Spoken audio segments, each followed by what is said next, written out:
한국은 걱정하지 마세요. 한국은 걱정하지 마세요. 여기 영웅들이 모인 군대가 지금 가고 있답니다.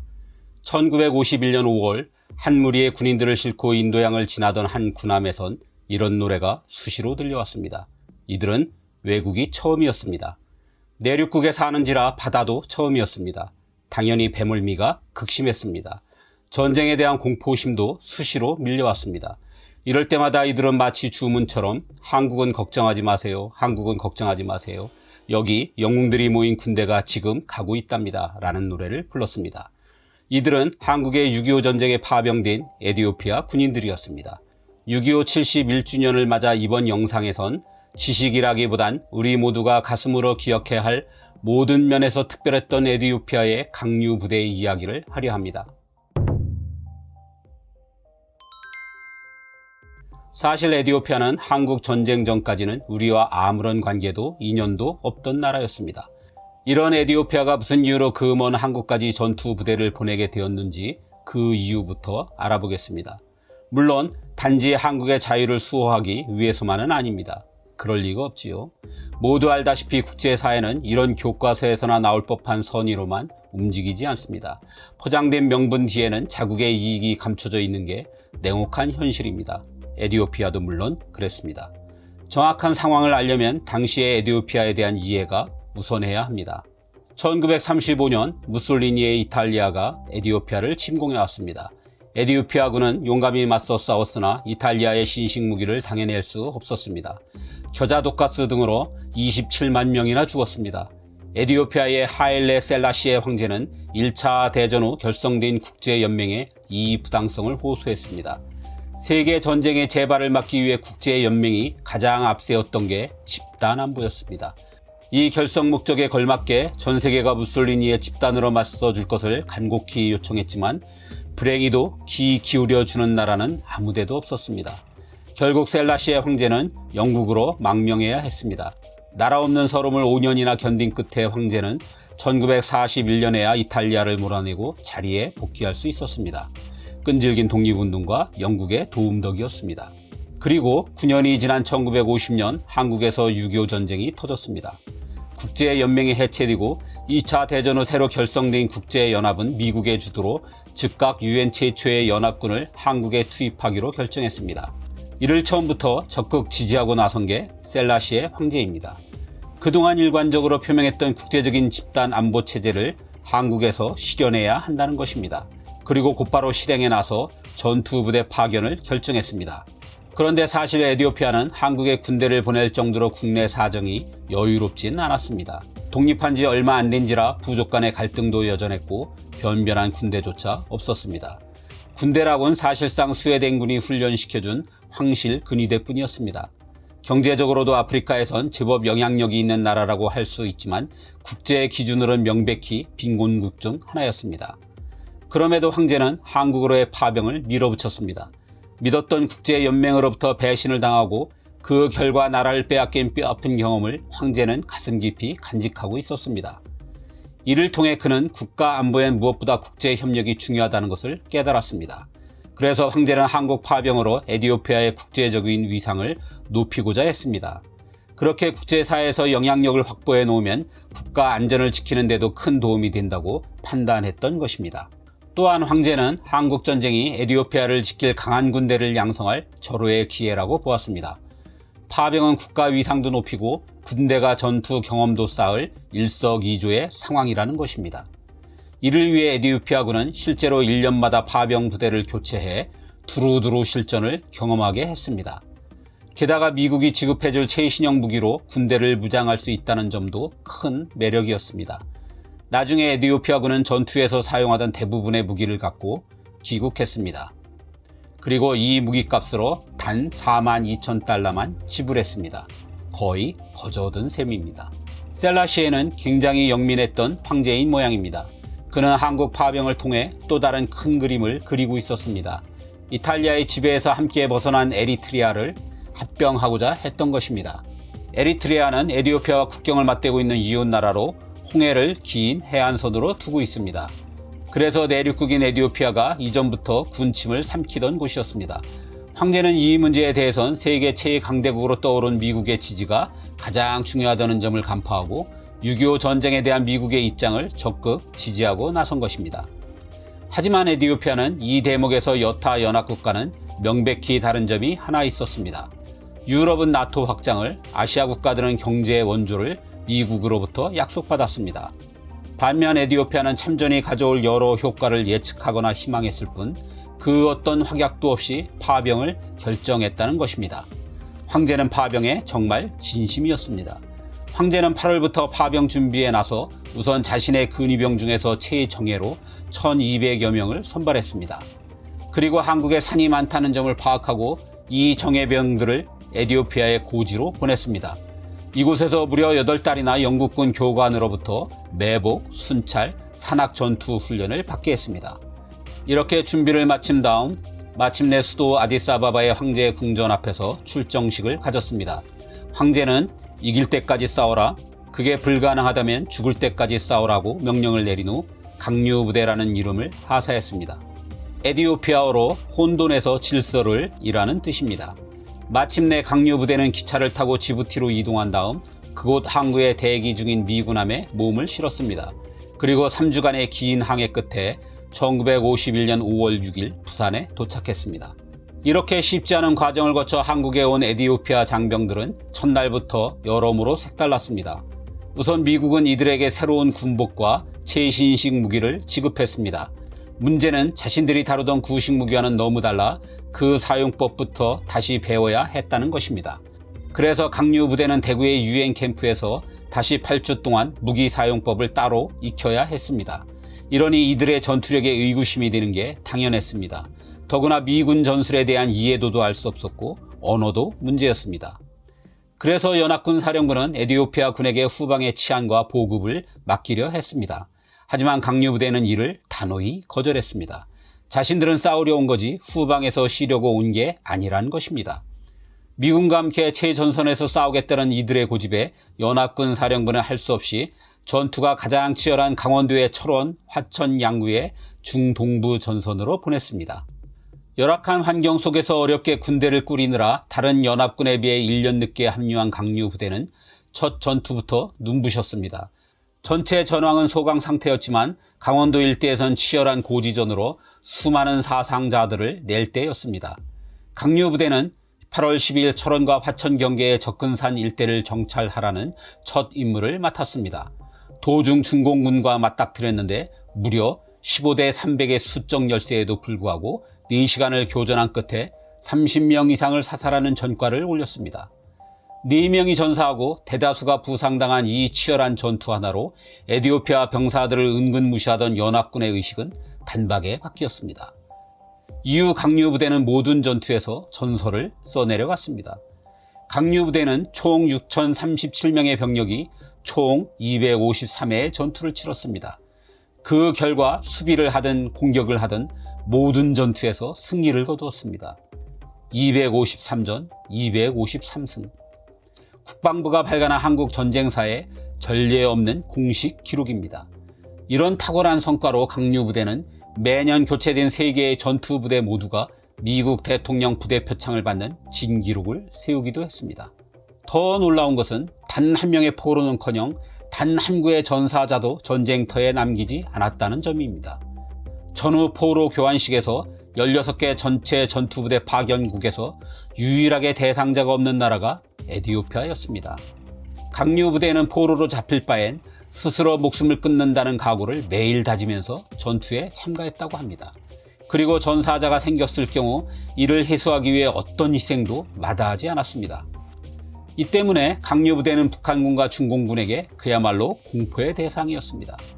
심지어 이들이 귀신이거나 식인종이라는 소문까지 퍼졌습니다. 군 전체가 모두 흑인으로 이루어진 이런 부대는 처음 보았을 것이라 공포심이 더 컸을 것입니다. 이를 없애기 위해 중공군은 생포는 물론 시신 확보에까지 진급과 포상금을 내걸었지만 아무 소용이 없었습니다.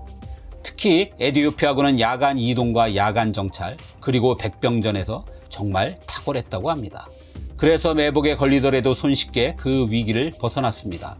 이 때문에 이들이 소속된 미 7사단의 정찰 임무는 단골로 강류 부대가 맡았고 그 덕에 미 7사단도 많은 전투에서 승리할 수 있었습니다. 하지만 이 막강 전투 부대도 견디기 힘든 게 딱 하나 있었으니 바로 한국의 추위였습니다. 에티오피아 참전 용사들은 한결같이 인터뷰를 통해 전투보다 힘든 게 영하 30도가 넘는 추위라며 한국보다 눈이 많이 내리는 나라는 결코 없을 것이라고 말하곤 합니다. 에티오피아군에 대한 전쟁 기록을 보면 비전투 손실이 76명이라고 되어 있습니다. 이 숫자는 대부분 추위와 관계에 있을 것으로 추정하고 있습니다. 그리고 눈에 익숙지 않았기 때문에 눈 속에 매복한 적으로 인한 희생도 적지 않았습니다. 에티오피아군은 싸움만 잘하는 게 아니라 마음도 따뜻한 사람들이었습니다.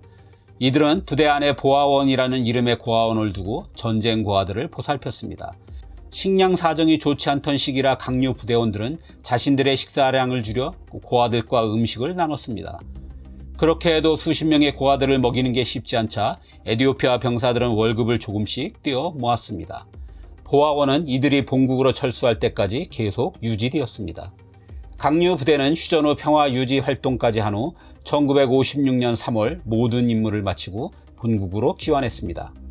536명이 부상을 당했고 121명의 고귀한 목숨이 한국의 자유를 지키는 데 바쳐졌습니다. 에티오피아로 돌아간 병사들은 대대적인 환영을 받았습니다.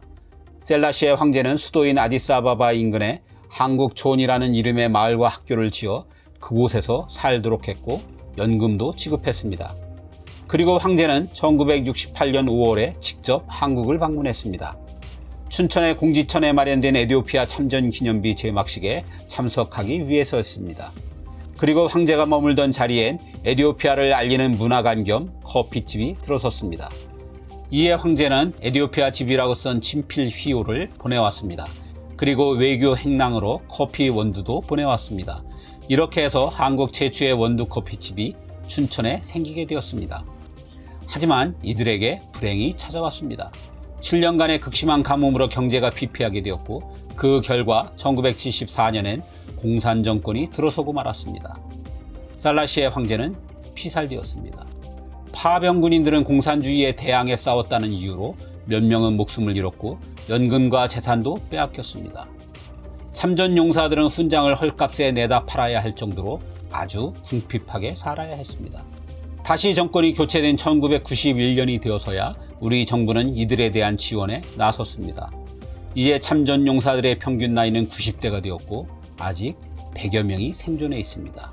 우리 정부와 민간에선 연금도 지급하고 병원을 지어 무료로 치료도 해주고 그 후손들에게 직업교육과 한국 유학도 후원하고 있습니다. 하지만 그 어떤 보상도 그들의 숭고한 희생을 가름하진 못할 것입니다.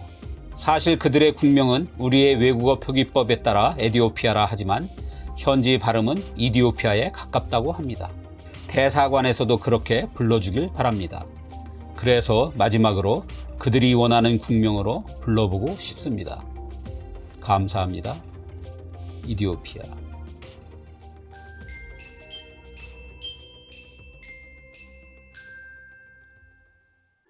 2010년 12월 중순 튀니지의 작은 도시 시디 부지디에 사는 무함마드 부아지지는 평소처럼 과일 행상에 나섰습니다. 그는 대학을 졸업했지만 다른 튀니지 청년들처럼 일자리가 없었습니다. 그래서 과일 노점상으로 가족을 부양해야 했습니다. 이날 팔 물건은 외상으로 받아온 사과와 배 5상자 그리고 바나나 7kg이었습니다.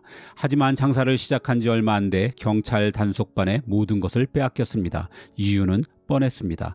뇌물을 주지 못했기 때문입니다. 생계가 막막해진 부아지지는 저울이라도 돌려달라고 사정했지만 소용이 없었습니다. 작은 희망조차 없어진 이 청년은 지방청사 앞에서 자신의 몸에 불을 붙였습니다. 그리고 마지막으로 부르짖었습니다.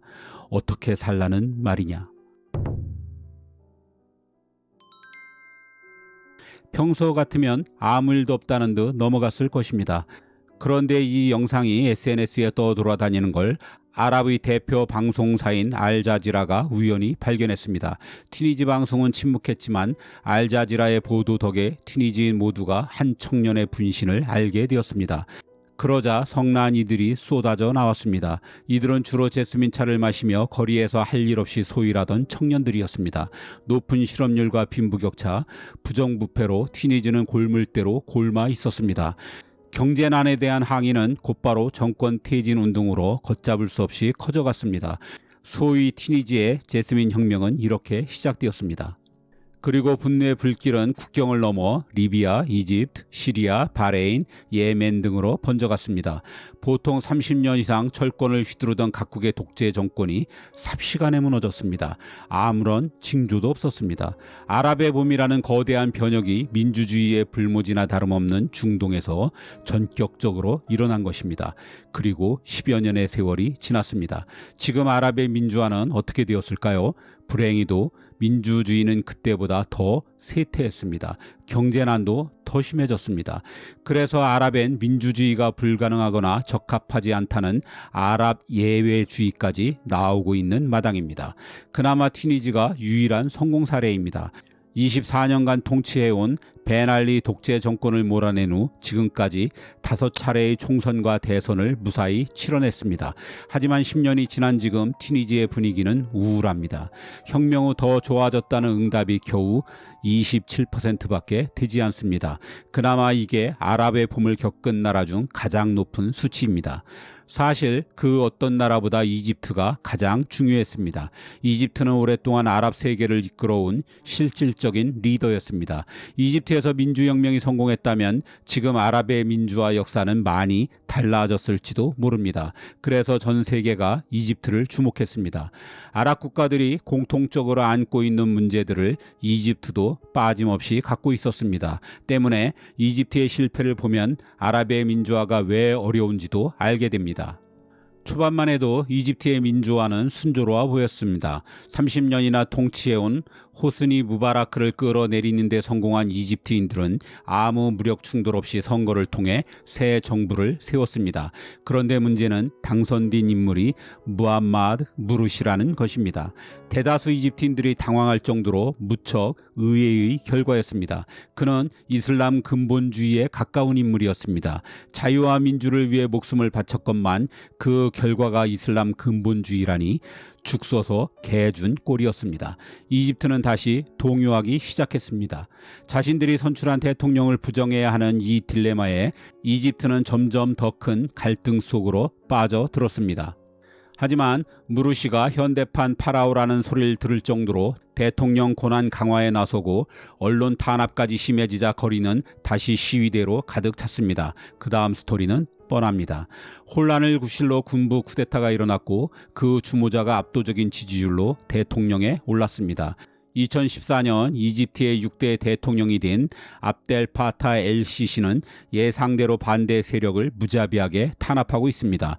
정치범만 해도 이전의 독재자 무바라크 때에 비해 6배나 많은 6만 명이나 됩니다. LCC는 이미 재선을 넘어 장기 집권의 길을 터놓은 상태입니다. 민주화 과정에서 수많은 사상자를 냈던 이집트는 허망하게도 너무나 빨리 과거의 권위주의 정부로 회귀하고 말았습니다. 아랍의 봄을 겪은 많은 나라들이 정도의 차이가 있을 뿐 이집트와 비슷한 길을 걸었습니다. 내전이라는 최악의 상황으로 치달은 시리아, 리비아, 예멘에 비하면 그나마 이집트는 사정이 좀 나은 편이라고 할 수도 있습니다. 이집트의 예에서 보는 것처럼 아랍의 민주화가 어려운 첫 번째 이유는 대안 세력이 없다는 점입니다. 앞에서 잠깐 얘기한 것처럼 아랍의 독재자들은 보통 30년 이상씩 집권하면서 자신에게 위협이 될 수 있는 반대 세력과 시민 사회의 싹을 모두 일찌감치 잘라버렸습니다. 그런 상태에서 아랍의 봄이 갑자기 찾아왔습니다. 당연히 민주화 세력은 아무런 준비가 되어 있지 않았습니다. 그러니 길을 잃을 수밖에 없었습니다. 여기에 독재 정권을 무너뜨린 사람들의 기대치는 하늘 높은 줄 모르게 치솟았습니다. 이런 혼란 속에서 사람들의 선택지는 결국 두 가지밖에 없게 됩니다. 군부와 종교. 그나마 교육을 받고 조직을 갖춘 건 이 두 곳뿐이기 때문입니다. 그래서 이집트는 이슬람 근본주의 단체인 무슬림 형제단 출신인 무함마드 무르시가 우선 선택된 것이고, 이어 군부 출신인 LCC가 압도적인 지지를 받게 된 것이죠. 반면 튀니지는 쿠데타를 두려워한 전임 독재자 벤 알리가 군부를 약화시켜 놓은 덕에 군부 독재로의 희귀는 면할 수 있었습니다. 근원을 따지자면 이슬람이라는 종교적 성향과 영국, 프랑스 등 서방 국가들이 멋대로 그어놓은 국경 탓을 빼놓을 수 없습니다. 이슬람은 아랍어로 순종을 뜻합니다. 코란에는 알라는 물론 너희 가운데 책임 있는 자에게도 복종하라고 되어 있습니다. 이게 독재자에 대한 저항의식을 억눌러 온 배경이라고 할 수 있습니다. 하지만 말레이시아나 인도네시아 같은 동남아의 이슬람 국가들은 민주주의가 작동하고 있으니 꼭 이슬람의 성향 탓이라고 보는 건 무리입니다. 그렇지만 서방 세계가 나눠먹기 식으로 그은 국경선은 아랍의 민주화의 명백한 저해 요소입니다. 이질적인 부족과 종파가 한 국가에 속함으로써 이게 늘 갈등 요인이 되기 때문입니다. 게다가 오랜 식민지 경험으로 친서방파와 이슬람 민족주의 간의 이념적 충돌도 문제를 더욱 복잡하게 만들고 있습니다. 그간 아랍 세계에선 강력한 정권만이 이 혼란을 막을 수 있다며 독재를 정당화해왔습니다. 그렇다고 미국을 포함한 서방 세계가 이들을 지원하지 않았다면 수십 년간의 장기 독재는 불가능했을 것입니다. 민주화 운동이 거셌던 이집트, 리비아, 바레인의 독재자들은 미국의 오랜 협력 파트너였고, 알제리와 튀니지, 시리아의 독재자들은 프랑스의 오랜 후원을 받았습니다. 국제 정치엔 오직 국익뿐이라는 게 냉혹한 현실이지만 늘 인권을 외쳐온 서방 국가들의 이중잣대는 아랍을 민주주의의 불모지로 만들었습니다. 아랍의 민주화가 어려운 문화적인 요인으론 부족주의를 빼놓을 수 없습니다. 조금 단순화하면 아랍 세계는 모든 걸 부족 단위로 움직이고 결정합니다. 독립을 이룬 지 60-70년 정도가 고작이라 국민국가에 대한 개념도 부족하고 역사적 맥락도 없이 한 국가를 이룬 부족들 간의 반목도 심하기 때문입니다. 그리고 이 부족주의는 오랜 유목 생활이 배경입니다. 유목은 초지와 오아시스를 놓고 다른 부족과 목숨 건 싸움이 숙명과도 같습니다. 강력한 지도자에 대한 절대 복종이 요구되는 사회지요. 이곳에 민주주의의 필수 요소인 다수결이나 민주주의의 필수 기반인 개인의 자유가 존중될 여지 자체가 거의 없습니다. 국가를 이루더라도 부족 단위로 나눠먹기 때문에 공정사회 역시 싹트기 어려운 구조고요. 가부장적인 문화의 보수성으로 교육 역시 등한시되기 때문에 민주화를 감당할 시민사회의 형성도 무척 어렵습니다. 마지막으로는 경제적인 요인입니다. 아랍의 많은 나라들은 지대추구형 국가들입니다. 사우디아라비아, 아랍에미리트, 쿠웨이트, 오만 같은 중동의 산유국들이 그렇습니다. 이 나라들은 석유와 가스 등 땅에서 나는 천연 자원에 전적으로 의존해 먹고 삽니다. 그리고 이걸 몇 개의 부족이나 왕실이 독점하지요. 이 수입을 토대로 대부분의 중동 산유국들은 국민에게 세금을 거두지 않습니다. 있더라도 형식적입니다. 그러니 정부가 국민의 눈치를 볼 필요가 없습니다. 쿠웨이트 같은 나라들은 석유 판돈을 국민들에게 보너스로 연간 수만 달러씩 그냥 나눠주기도 합니다. 그러니 국민들이 자신의 권리를 요구할 생각 자체를 하지 않습니다. 아랍의 봄 때도 이 나라들은 석유판 수입으로 임금을 올리고 복지 혜택을 늘리면서 위기를 벗어났습니다. 이렇듯 지대추구형 국가들은 돈으로 독재를 강화하거나 정치에 대한 국민들의 무관심을 조장해오고 있습니다. 이처럼 아랍의 민주화엔 극복하기 어려운 여러 걸림돌이 있는 게 사실이지만 그렇다고 아랍인들이 민주주의를 포기한 것은 아닙니다. 2020년의 설문조사를 보면 아랍인들의 74%가 여전히 민주주의가 자신의 모국에 가장 적합한 정치 형태라고 믿고 있습니다. 따지고 보면 그 어느 나라도 민주주의가 거저 생긴 곳은 없습니다. 유럽만 해도 프랑스의 혁명 후 민주주의까지 200년 이상이 걸린 나라들이 있습니다. 우리 역시 4.19 혁명 후 30년의 세월을 더 기다려야 했습니다. 그러니 아랍의 봄도 언젠가 또다시 갑작스럽게 찾아올 것이라고 믿습니다. 꽃이 하나 꺾였다고 봄이 꺾인 것은 아닐 테니 말입니다.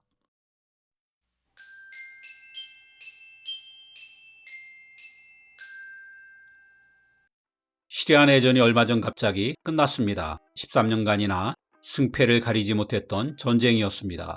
수년간의 소강 상태를 깨고 반군이 공격을 개시한 지 불과 열흘 만이니 정말 사막의 신기루 같은 종전입니다. 이제 질문은 두 가지입니다. 하나는 시리아인들조차 어리둥절할 정도로 왜 갑자기 아사드 정권이 무너졌느냐는 것이고, 또 하나는 그래서 정말 시리아의 지옥이 끝났느냐는 것입니다. 모든 역사에는 인과관계가 있습니다. 그 어떤 것도 어느 날 갑자기 하늘에서 뚝 떨어지지 않습니다. 시리아 내전도 마찬가지죠. 이 질문들에 대한 답을 얻기 위해 이라크가 몰락하는 시점으로 돌아갑니다. 많은 것들이 이 사변에서 비롯되었기 때문입니다. 2003년 미국은 이라크를 침공했습니다. 9.11 테러로 미국은 테러와의 전쟁에 나섰고, 눈의 가시 같은 존재였던 이라크의 사담 후세인 제거에 나섰습니다.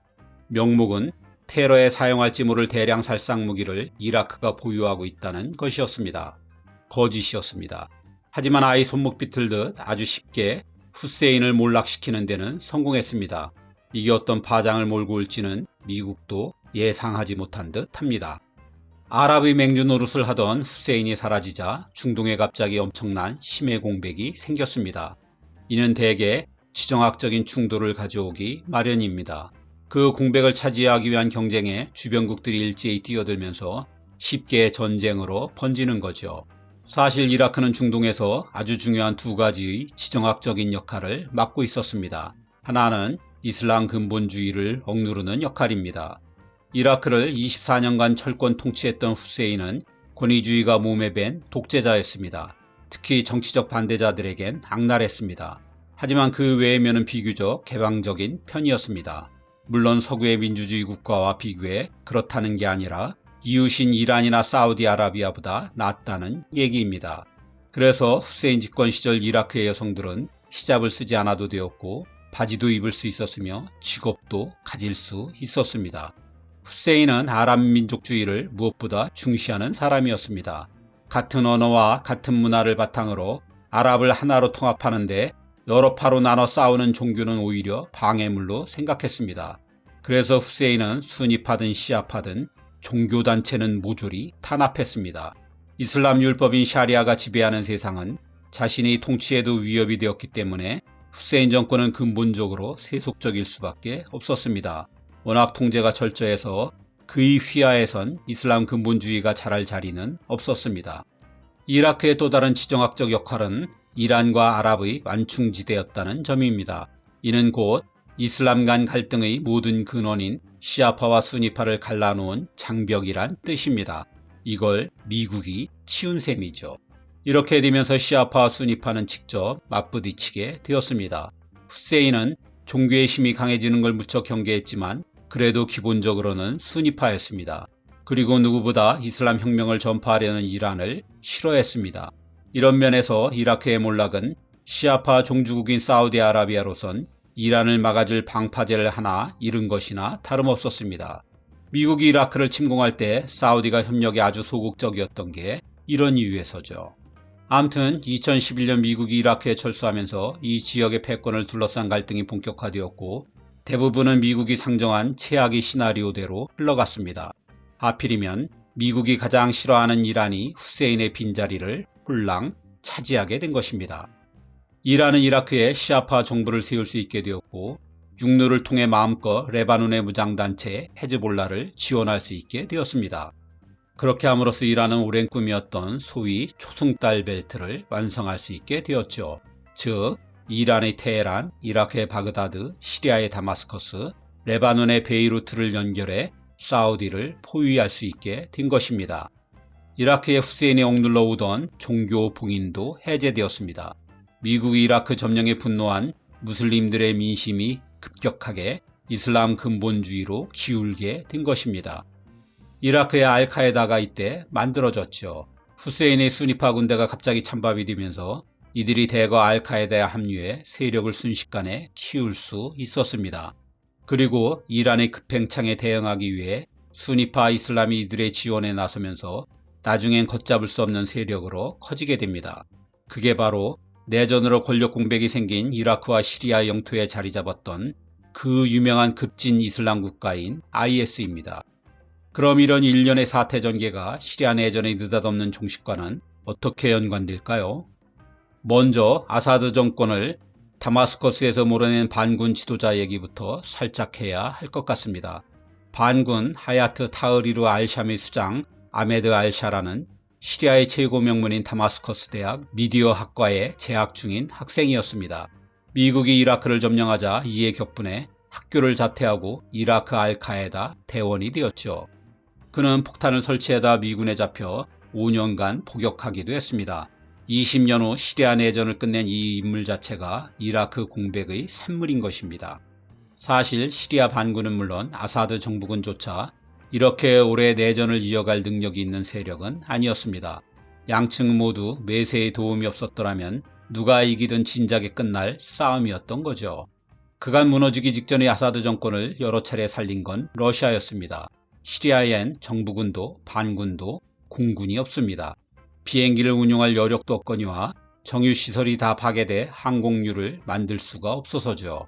이 텅 빈 하늘의 유일한 지배자가 러시아였습니다.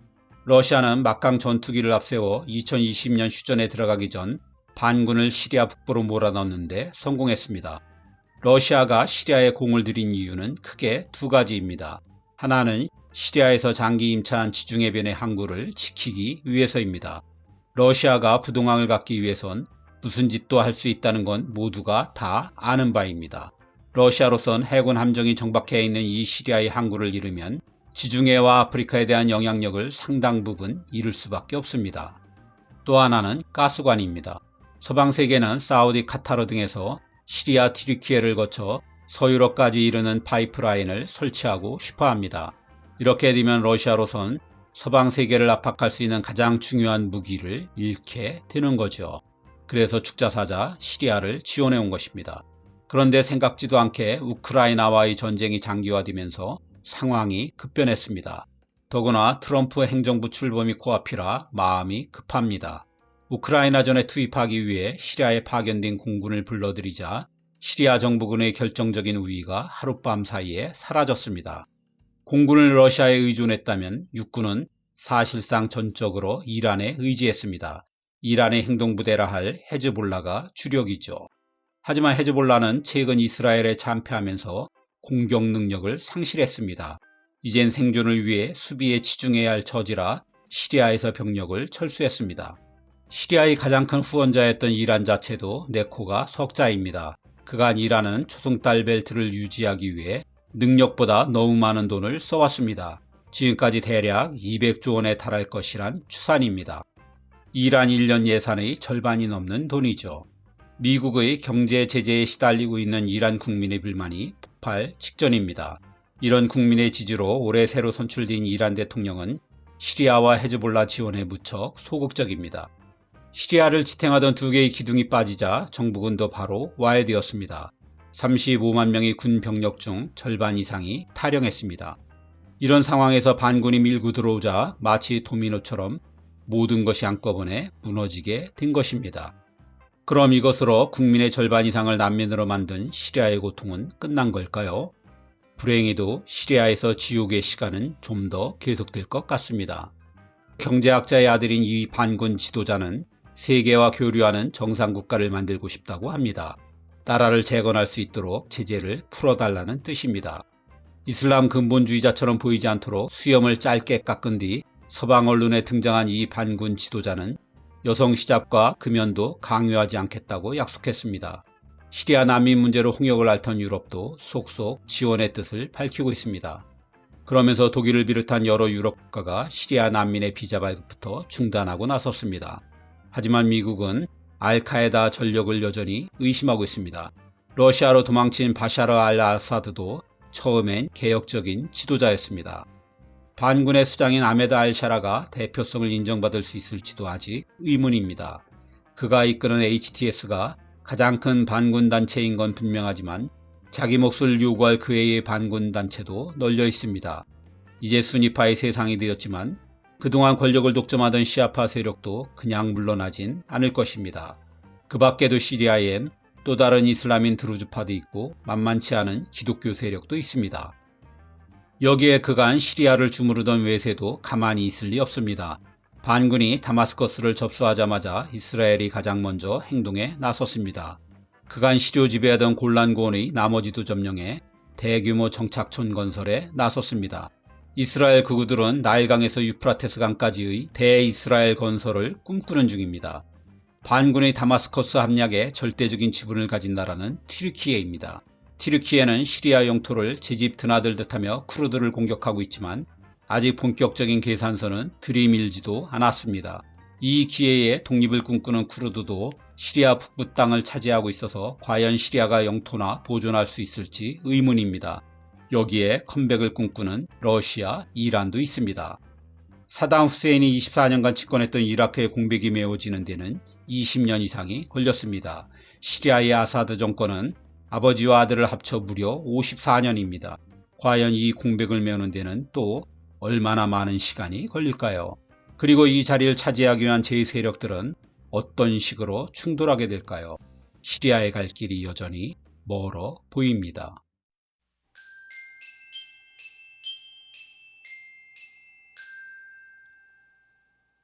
돈키호테로 유명한 위대한 작가 미겔 데 세르반테스는 무려 5년간이나 포로 생활을 했습니다. 그는 16세기 후반의 레판토 해전에 참전한 군인이었습니다. 유럽으로의 이슬람 진출을 막는 데 큰 공헌을 한 전투지요. 고향으로 돌아오던 중 세르반테스는 해적의 습격을 받아 알제리로 끌려갔습니다. 그의 품에는 스페인 제독이 써준 관료 추천서가 있었습니다. 이 덕에 세르반테스는 목숨을 구할 수 있었습니다. 해적들이 세르반테스를 엄청난 몸값을 받을 수 있는 중요한 인물로 오해했기 때문입니다. 하지만 그는 하급 귀족 출신으로 집안이 무척 가난했습니다. 군인이 된 것도 순전히 먹고 살기 위해서였습니다. 세르반테스는 한 수녀원의 도움으로 거액의 몸값을 지불하고 간신히 풀려나기는 했습니다. 그렇지만 이때의 빚 때문인지 세르반테스는 돈키호테로 대단한 성공을 거두었지만 평생을 생활고에 시달리며 살았습니다.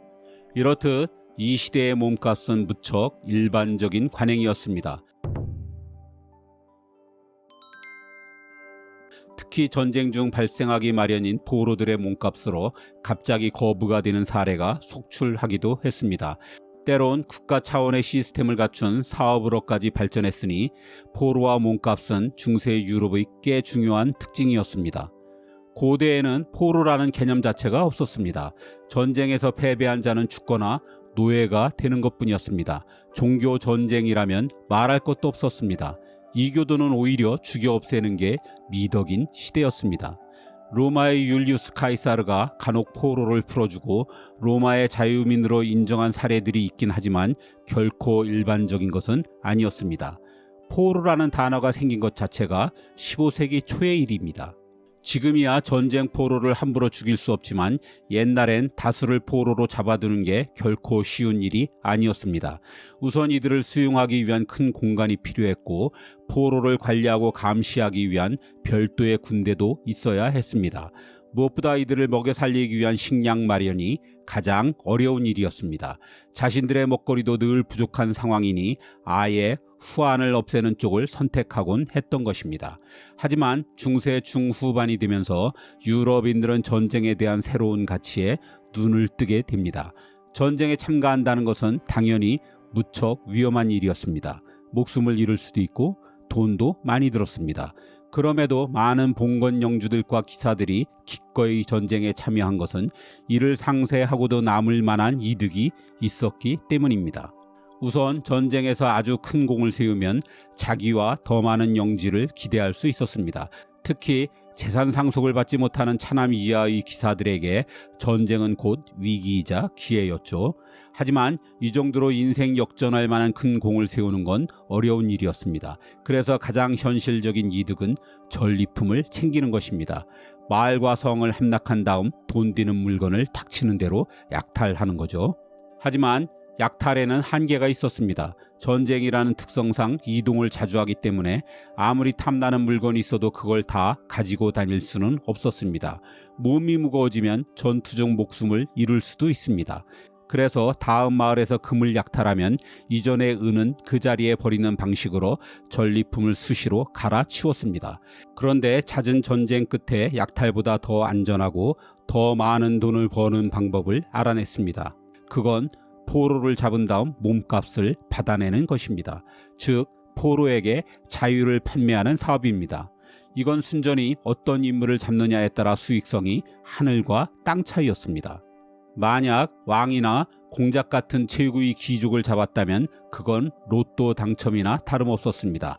역사상 가장 높은 몸값을 기록한 인물은 영국의 사자왕이라 불렸던 리처드 1세입니다. 십자군 원정을 마치고 영국으로 돌아가는 길에 배가 좌초되는 바람에 사자왕은 신성 로마 제국의 포로가 되고 맙니다.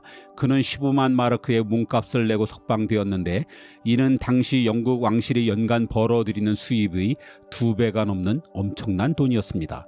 당시 전쟁은 왕이 직접 출전하면서 간혹 포로로 잡히는 참사가 벌어졌습니다. 프랑스의 왕 장 2세는 100년 전쟁에서 영국과 싸우다 잡혀 300만 크라운을 내야 했습니다. 이는 금 11톤에 달하는 금액이었습니다. 이게 지금 가치로 얼마나 될까요? 대략 금 1g을 7만 원으로 잡아도 7천억 원이 훨씬 넘는 돈이군요. 영국에 잡힌 스코틀랜드 왕 데이비드 2세도 10만 마르크를 몸값으로 내야 했는데 결국 다 갚지 못했습니다. 한마디로 왕이나 공작 같은 대귀족들은 부르는 게 값이었습니다. 하지만 전투에서 가장 많은 포로가 발생하는 기사들과 그 밑의 계급들 사이엔 나름 여러 가지 규칙들이 있었습니다. 이 불문율들은 대부분 14, 5세기 왕위 계승을 두고 벌어진 영국과 프랑스의 100년 전쟁 기간 중 만들어졌습니다. 워낙 오래 싸우다 보니 비록 적이지만 기사들끼리 서로 친해지기도 했고 귀족 간에는 서로를 존중하는 명예의식도 꽤 있었습니다. 우선 전투 중 포로가 되기 위해선 상대의 오른팔을 터치하며 몸값을 물어봐야 합니다. 이건 적에게 자신을 넘기겠다는 의사표시입니다. 이런 항복의 표시가 없다면 적은 계속 싸우려는 것으로 간주 마지막 칼날을 휘두르게 될 것입니다. 그리고 몸값은 포로의 1년치 수입이 관리였습니다. 이 협상이 무사히 끝나면 포로는 몸값이 다 지불될 때까지 구금되었습니다. 포로에 대한 대우는 전적으로 포로를 잡은 사람의 호의에 달려 있었습니다. 몸값이 만족스럽다면 포로는 매우 안락한 가택연금을 즐길 수 있었습니다. 지위가 높은 포로들은 자신이 항복한 사람의 가족이나 그 친구들과 교류를 하기도 했습니다. 협상이 마음에 들지 않는 귀족이나 하위 계급들은 대개 지하 감옥행이었습니다. 하지만 1년치 수입을 갑자기 마련하는 것은 쉬운 일이 아니었습니다. 드물기는 하지만 지위가 높은 포로들은 자신의 몸값을 스스로 마련하라고 가석방을 시켜주기도 했습니다. 이 상태에서 몸값을 떼어먹는 건 큰 불명예였습니다. 체면과 자부심이 아주 중요한 시대였기 때문에 어떻게 해서든 몸값을 완불하곤 했습니다. 100년 전쟁 중 영국은 프랑스 포로들이 스스로 자기 몸값을 정하도록 했습니다. 프랑스 귀족들은 부와 지위를 과시하기 위해 자신의 몸값 이상을 제시하곤 했습니다. 그래서 이 몸값을 갚느라 프랑스 귀족들의 파산이 속출했습니다. 이 때문에 100년 전쟁이 결국은 프랑스의 승리로 끝났지만 경제적인 부는 영국으로 이전됐다는 얘기도 있습니다. 평민 출신의 병사들도 가끔 큰 돈을 벌 수 있었습니다. 100년 전쟁 중 영국의 윌리엄 칼도라는 궁수는 포로를 잘 잡은 덕에 100파운드를 벌었습니다. 이는 이 병사의 5년치 연봉에 해당했습니다. 100년 전쟁이 장기화되면서 포로들의 몸값 문화는 점차 하급 계급은 물론 병사들로까지 확대되었습니다. 병사들은 보통 연봉에 해당하는 금액이 몸값이었는데 석방되기까지 먹여주고 재워주는 비용은 별도였습니다.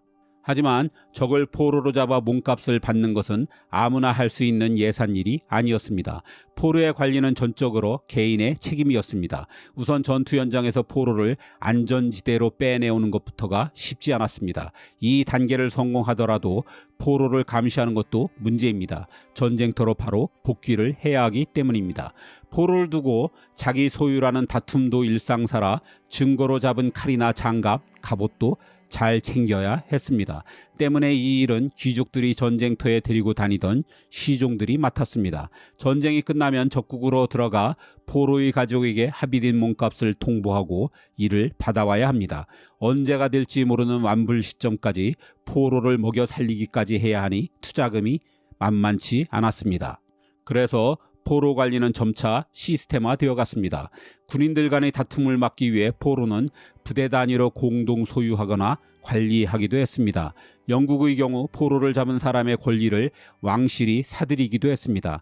왕실은 국가 간의 몸값을 거래하는데 훨씬 용이한 행정 능력을 갖고 있었고 이 사업으로 상당한 돈을 벌 수 있었습니다.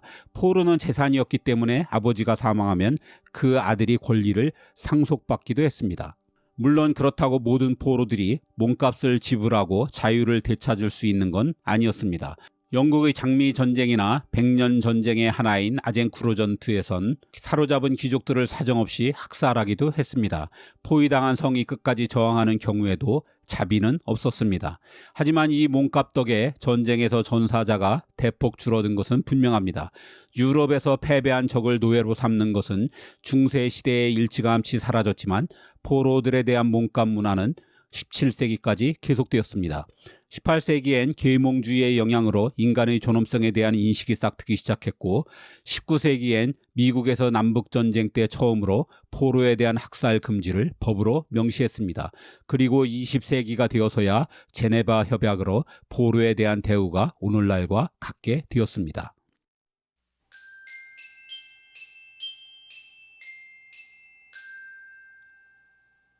아무도 피해갈 수 없는 게 두 가지가 있으니 그건 죽음과 세금이라고 했습니다. 죽음은 그나마 한 번뿐이지만 세금은 사는 내내 벗어날 수가 없죠. 그래서 알고 보면 역사상의 온갖 사건 뒤에는 어김없이 세금이 숨어 있습니다. 세금으로 인류의 문명을 바라본 책 세금의 세계사엔 이에 관한 재미있는 사례들이 소개되어 있습니다. 이 책에 따르면 중국이 만리장성을 세운 것은 외적 대비와 함께 중국을 드나드는 물품에 세금을 부과하기 위해서였습니다. 중국을 정복한 징기스칸에게 참모들이 죽은 농민은 세금을 내지 못한다고 진언한 덕에 많은 중국인들이 학살을 피할 수 있었습니다. 예수가 베들레헴에서 태어난 것은 고향에서 세금을 내라는 로마의 명에 따라 마리아와 요셉이 그곳에 세금 신고를 하러 갔기 때문입니다. 이슬람이 초창기에 대성공을 거둔 것은 기독교보다 훨씬 낮은 세금을 매긴 덕이죠. 심지어 13세기 이후 유럽에서 성이 일반화된 것도 사람을 구별해서 인두세를 쉽게 부과하기 위해서였습니다. 17세기 중반 수상록으로 유명한 블레즈 파스칼은 세계 최초의 계산기를 만들었는데 세금 징수원이었던 아버지의 세금 계산을 돕기 위해서였습니다. 영국의 명예혁명이나 미국의 독립도 결국은 세금 문제였죠. 미국의 남북전쟁도 노예해방전쟁이 아니라 사실은 관세전쟁이었고요. 프랑스 혁명 때 지배층뿐 아니라 세금 징수원들은 가장 많이 단두대에 오른 직업군이었습니다. 이 중엔 근대 화학의 아버지이자 악명 높은 징세업자였던 앙투안 라부아지에도 있었습니다. 어쨌든 세금은 문명과 함께 시작되었습니다. 메소포타미아인들이 이를 증명하는 수많은 세금 관련 점토판을 남겼죠. 이후 고금을 통틀어 세금은 주로 전쟁을 틈타 만들어졌습니다. 위기를 앞세워 국민의 불만을 잠재우기 좋았기 때문이죠. 17세기의 영국 사례를 보면 세금이 어떻게 만들어져 어떻게 자리 잡는지를 알게 됩니다. 당시 영국은 네덜란드, 스페인, 아일랜드, 프랑스 등 온갖 전쟁에 관여했습니다. 이를 위한 자금을 마련하느라 기상천외한 세금이 동원되었는데 그 중엔 난로세라는 것이 있었습니다. 집에 있는 화덕과 난로 개수만큼 세금을 걷는 겁니다. 그런데 난로가 몇 개인지 어떻게 알 수 있을까요? 세금 징수원들이 이를 파악하기 위해 수시로 집에 쳐들어가 샅샅이 뒤졌죠. 당연히 엄청난 반발이 일어났습니다. 그래서 집 안으로 들어가지 않아도 되는 새로운 세원을 발굴해야 했습니다. 그게 창문세입니다. 난로 대신 집에 달린 창문에 세금을 매긴 거죠. 밖에서 세면되니 집주인과 부딪힐 일도 없었고 창문을 숨길 수도 없으니 탈세도 불가능했습니다. 이렇게 되자 사람들은 창문을 막기 시작했습니다. 환기가 안 되는 집들에서 홍역과 콜레라 같은 전염병이 창궐하게 됐죠. 일단 임시세로 출발한 창문세는 전쟁이 끊이지 않으면서 영구세로 바뀌었습니다. 많은 부작용에도 불구하고 창문세는 런던에서 19세기 중반까지 계속되었습니다. 그리고 도입할 때 낮았던 세율은 시간이 지남에 따라 점점 커져갔지요. 대부분의 세금은 이런 식으로 만들어지고 유지됩니다. 역사적으로 가장 중요한 세금은 소득세입니다. 지금도 우리가 월급을 받으면 가장 많은 공제가 일어나는 부분이 소득세죠. 소득세는 18세기 말 영국에서 처음 시작되었습니다. 당시 영국은 누구보다 프랑스 혁명을 두려워했습니다. 영국으로 먼저 프랑스처럼 왕과 귀족 체제가 무너질까 봐서죠. 그래서 유럽의 여러 왕가를 지원하는데 엄청난 자금을 쏟아부었습니다. 게다가 세계 정복에 나선 나폴레옹과도 맞서야 했죠. 영국은 나폴레옹 전쟁에 쓸 비용을 마련하느라 벽돌, 유리, 벽지, 말, 개, 외투, 시계, 남자 시종 등 눈에 보이는 모든 것에 세금을 매겼습니다. 그래도 부족하자 꺼내든 게 소득세입니다. 원천징수도 이때 만들어졌죠. 영국의 소득세도 처음엔 전쟁 기간에 한한 임시세였지만 갚아야 할 국가 채무가 워낙 많은 데다 미국에서도 전쟁을 해했기 때문에 바로 부활했습니다. 그리고 창문세와 마찬가지로 처음엔 3%였던 세율이 갈수록 올라가기만 했죠. 반면 프랑스의 나폴레옹은 여러 번 소득세 카드를 만지작거렸지만 결국 포기했습니다. 프랑스 혁명을 통해 세금이 얼마나 폭발성이 강한 문제인지 누구보다 잘 알았기 때문입니다. 그래서 나폴레옹은 사실상 정복지에서의 약탈로 전쟁을 버텨나갔습니다. 결과적으로 소득세를 거둔 영국은 승리하고 소득세를 포기한 프랑스는 패했죠. 물론 이것 때문만은 아니겠지만 영국이 소득세 덕에 안정적으로 전비를 마련할 수 있었던 건 사실입니다. 그래서 소득세엔 나폴레옹을 이기게 한 세금이라는 별칭이 붙었습니다. 한편 미국은 독립 초기만 해도 작은 정부를 추구했습니다. 유럽의 자질구레한 세금과 달리 국가 운영비는 주로 국유지 매각과 관세에서 나왔죠. 하지만 남북전쟁이 터지자 사정이 확 달라졌습니다. 당장 급한 전비 마련을 위해 남부 북부 모두 소득세를 도입해 영국처럼 3%에서부터 시작했습니다. 그리고 임시세가 영구세로 바뀌었고 세율은 한없이 올라갔죠. 1차 세계대전은 세금의 판도라 뚜껑을 연 대사건이었습니다. 버티던 프랑스조차 결국 소득세를 도입했고 영국의 소득세율은 처음 3%가 최대 50%로 뛰었습니다. 이거로도 감당이 안 된 영국은 근본이제를 포기하고 파운드를 마구 찍어내 전비를 마련해야 했죠. 영국인들을 옥죄었던 소득세가 역사의 진전에 한 가지 공헌한 점이 있기는 합니다. 이 덕에 보통선거가 본격 시작된 것입니다. 많은 사람들이 엄청난 세금을 내게 되었으니 투표권이라도 주어 불만을 달래야 했기 때문이죠. 2차 대전은 규모가 더 커졌으니 그에 따라 더 많은 사람들이 더 많은 세금에 시달려야 했습니다. 미국에선 전쟁 전 소득세 대상자가 1,300만 명에서 전쟁 후에는 5천만 명 이상으로 늘어났습니다. 소득세 최고 세율은 한때 94%를 기록하기도 했습니다. 미국 정부는 이 소득세에 승리세라는 달콤한 네이밍을 했지만 그렇다고 납세자의 고통이 줄어드는 건 아니었죠. 그런데 독일은 1차 대전 때는 소득세를 아예 거두지 않았고 2차 대전 때는 기존의 소득세율을 유지하기만 했습니다. 히틀러는 대신 부족한 전비를 유대인에게 압수한 재산으로 충당했죠. 이게 전쟁 비용의 3분의 1이나 되었습니다.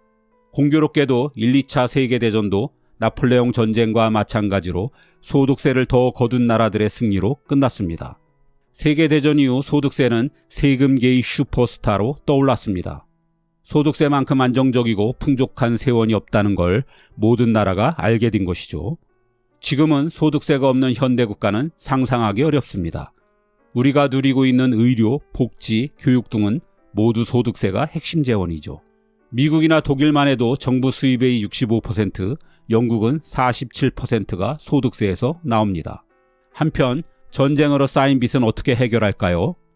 미국의 국가 채무는 2차 대전 후 6배가 늘어 종전 무렵에는 GDP의 110%에 달했습니다. 영국의 국가 채무는 종전 후 3배가 늘어 GDP의 237%나 되었습니다. 개인 빚도 그렇지만 국가의 채무도 누군가 갚지 않는 한 결코 없어지지는 않죠.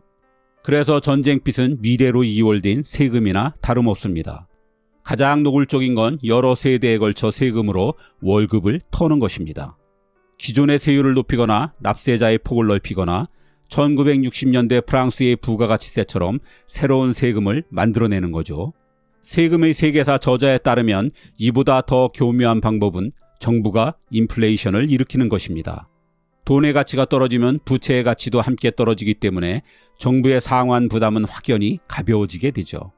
30년 전에 친구한테 빌린 10,000원을 지금 갚는다고 생각하면 될 것 같습니다. 게다가 인플레이션은 임금도 오르게 하기 때문에 더 높은 세율로 더 많은 세금을 내게 만들 수도 있습니다.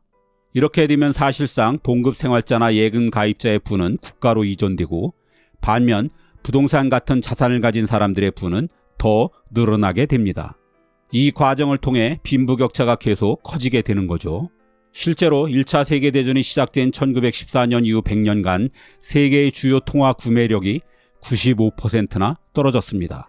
정부는 늘 인플레이션 정책을 은밀하고 점진적으로 사용하기 때문에 대부분의 사람들은 이걸 알아채기도 힘듭니다.